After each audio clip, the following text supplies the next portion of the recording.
Buenas tardes, ¿cómo están? Esta tarde nos corresponderá desarrollar la lección número 6 referente a la integración de América Latina y el Caribe. Distintos fueron los procesos de integración que se formaron tanto en América del Norte, en América Central y en América del Sur. Primeramente, hablando evolutivamente, todo proceso de integración como nosotros conocemos se dio a partir del año 1950 en Europa primeramente después de la Segunda Guerra Mundial y luego en Latinoamérica a partir de la segunda década del siglo XX. Específicamente a partir del año 1960, donde se empiezan a hacer los primeros acuerdos y tratados de integración. ¿Cuáles eran? ¿Qué es lo que buscaban estos acuerdos y tratados de integración? Estos procesos de integración los que buscaban era el establecimiento de un área de libre comercio, un espacio, para luego a un segundo nivel llevar a la unión aduanera, para luego proceder al establecimiento de un mercado común, para luego llegar últimamente a una comunidad con órganos y autoridades supranacionales. ¿Cuáles fueron los obstáculos que se tuvieron en América Latina para el establecimiento de los procesos de integración? Como requisito sine qua non que habíamos dicho en clases anteriores, el principal requisito para la existencia de todo proceso de integración es la vigencia de la democracia.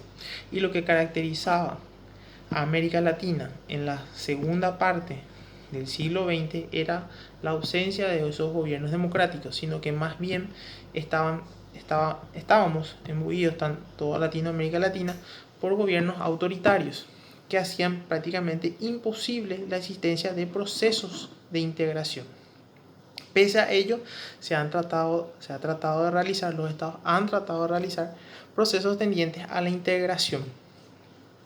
Así tenemos, por ejemplo, el caso de la ALALC, que es la Asociación Latinoamericana de Libre Comercio, que es el primer intento dentro de América Latina para tratar de integrar a los estados y crear esa zona o esa área de libre comercio en el cual se permite la libre circulación de bienes en ese espacio geográfico entre dos o más estados.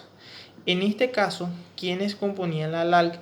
La ALALC estaba compuesta por Argentina, Brasil, Chile, México, Paraguay, Perú y Uruguay, quienes suscribieron en la ciudad de Montevideo en el año 1960 este tratado en el cual se constituyó la Asociación Latinoamericana de Libre Comercio.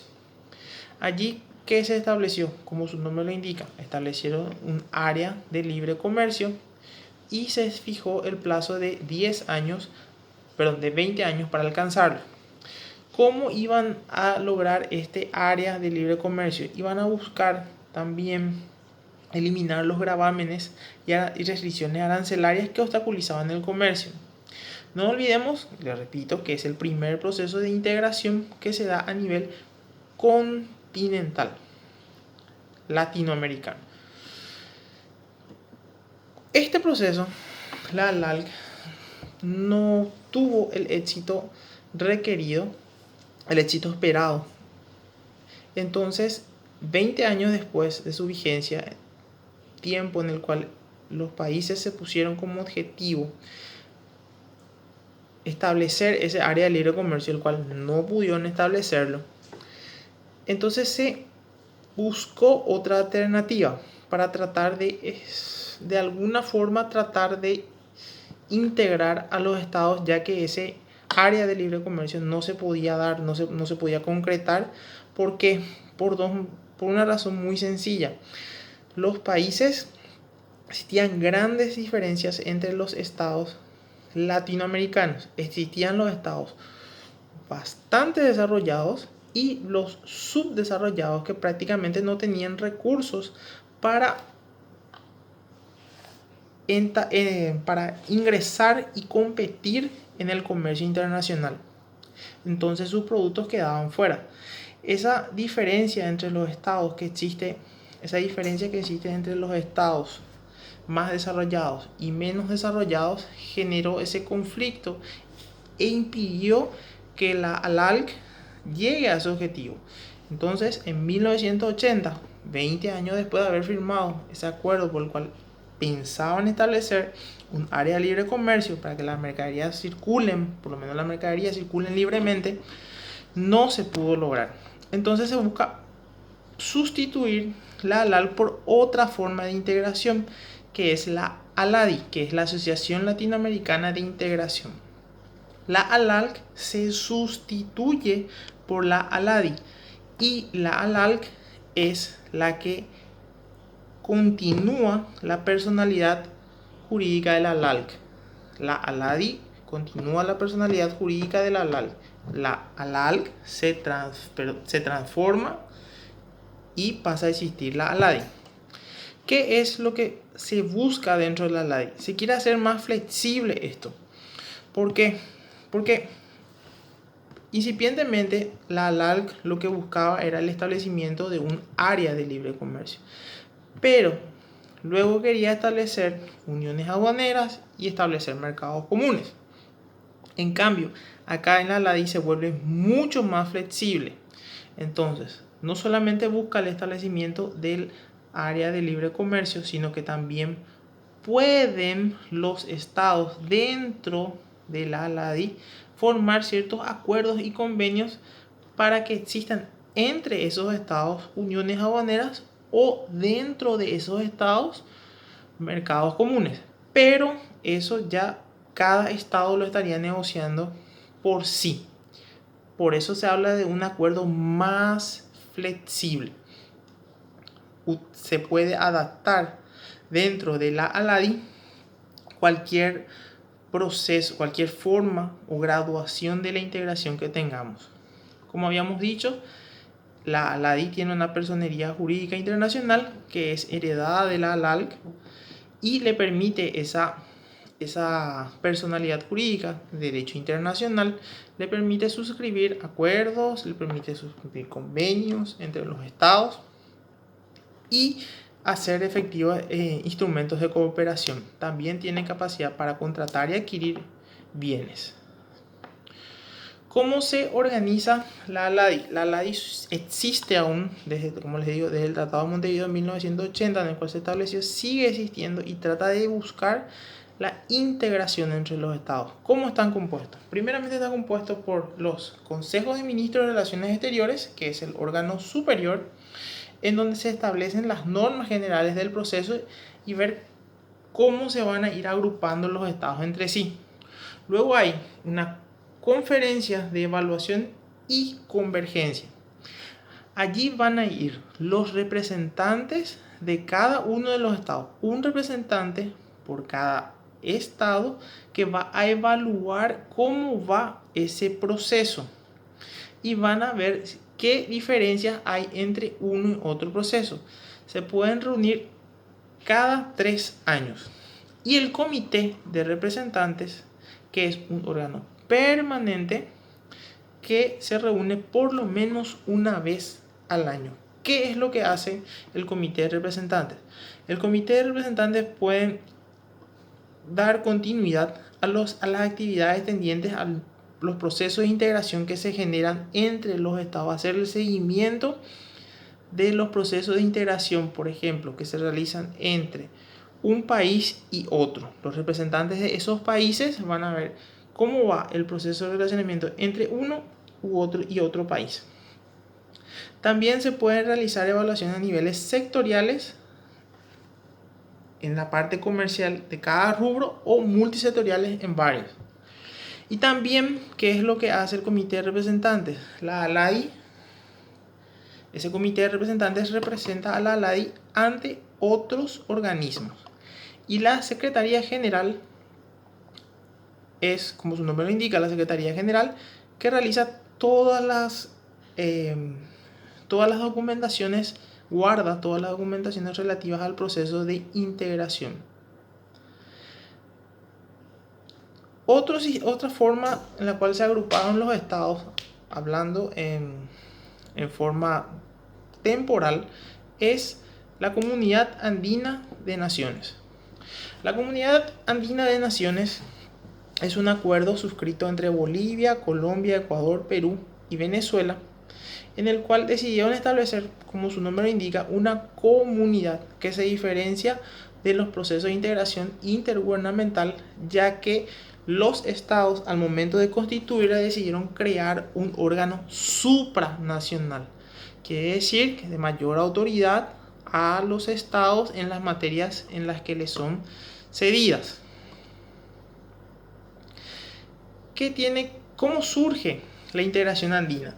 La integración andina surge en el Acuerdo de Cartagena de 1969, en el cual, les repito, los estados deciden crear una comunidad que es de mayor jerarquía que los mercados comunes o que los mercados comunes, que la Unión Aduanera o del mismo área de libre comercio. Entonces, lo que ellos buscaban a través de esta comunidad es desarrollar equilibrada y armónicamente sus países a nivel comercial. Netamente en sus inicios se encaraba a la fase comercial, pero delegando en una autoridad supranacional. Al hablar, le repito otra vez, al hablar de una comunidad, evidentemente hablamos nuevamente de la existencia, la implicancia de un mercado común. ¿Cuáles son los órganos que componen? El Consejo Presidencial Andino, que es donde es la reunión de todos los presidentes, el Consejo de Ministros de Relaciones Exteriores, la Comisión de la Comunidad Andina y la Junta, constituida por 3 o más miembros de la comisión, cuyas decisiones se tienen que tomar por unanimidad y son electos cada 3 años.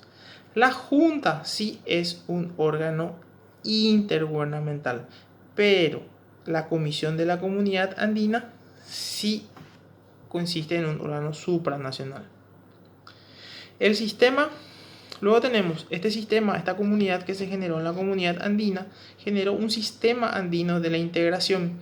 El sistema andino de la integración lo que viene a hacer es reforzar la integración, el proceso de integración que se había iniciado con el Acuerdo de Cartagena, y tiene como órganos principales nuevamente el Consejo Presidencial, el Consejo de Ministros, la Comisión de la Comunidad Andina, la Secretaría General, se suma el Tribunal de Justicia, que va a ser el órgano decisorio, y el Parlamento Andino, que es el que va a establecer las normas.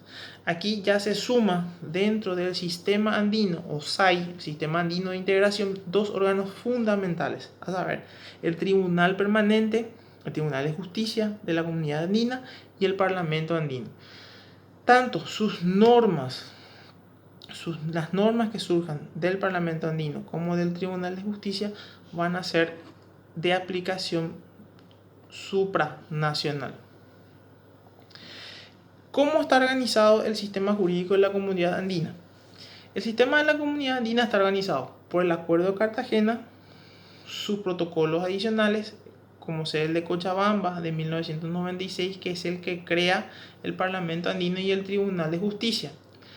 También son los protocolos modificatorios, la decisión del Consejo Andino, las resoluciones de la Secretaría General y toda decisión complementaria emanada del Parlamento como del Tribunal. Todo eso forma el sistema jurídico de la Comunidad Andina. El órgano jurisdiccional que tiene gran particularidad dentro del proceso de integración de la Comunidad Andina es el Tribunal de Justicia de la Comunidad. Como les había dicho, tuvo su origen en el protocolo de Cochabamba de 1996. ¿Por qué? Porque todo el proceso de integración tiene ciertas normas, y esas normas, en caso de ser incumplidas, un órgano tiene que ser el encargado de aplicarlas. Entonces, el protocolo de Cochabamba de 1996 lo que hace es crear este tribunal con esa competencia de carácter supranacional, repito nuevamente, supranacional, más allá de la autoridad de los estados, que les va a permitir resolver las cuestiones en las cuales el proceso de integración es competente.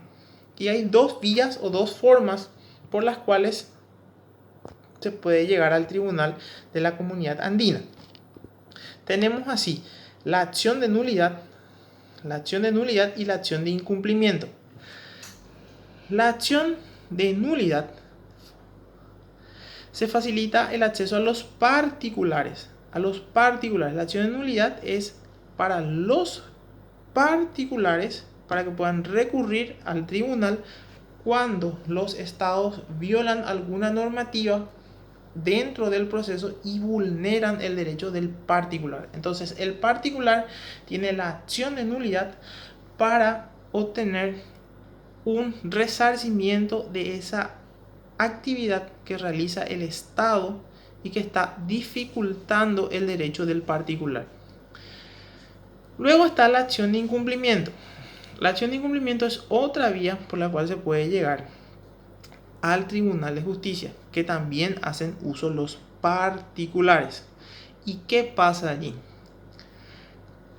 Los particulares van dentro del proceso también contra los estados, porque los estados están, como dice su nombre, incumpliendo la normativa del proceso.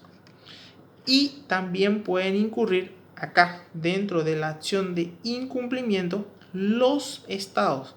Entonces tenemos la particularidad de que en la acción de incumplimiento no solamente pueden ir al tribunal los particulares, sino también los estados que se ven afectados por las actividades de otros estados.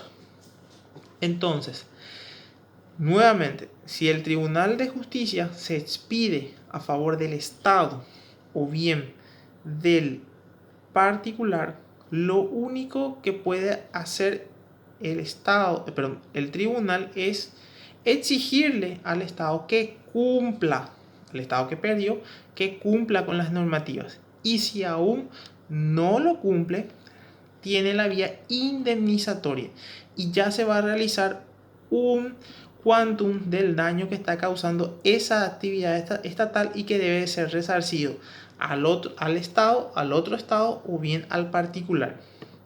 También existe otra vía por la cual es competente el Tribunal de Justicia de la Comunidad Andina, que es de carácter arbitral en la interpretación prejudicial. Antes de que se genere un conflicto, los estados o los particulares deciden consultar al Tribunal de Justicia cuál es su interpretación y posible aplicación de una normativa de la comunidad.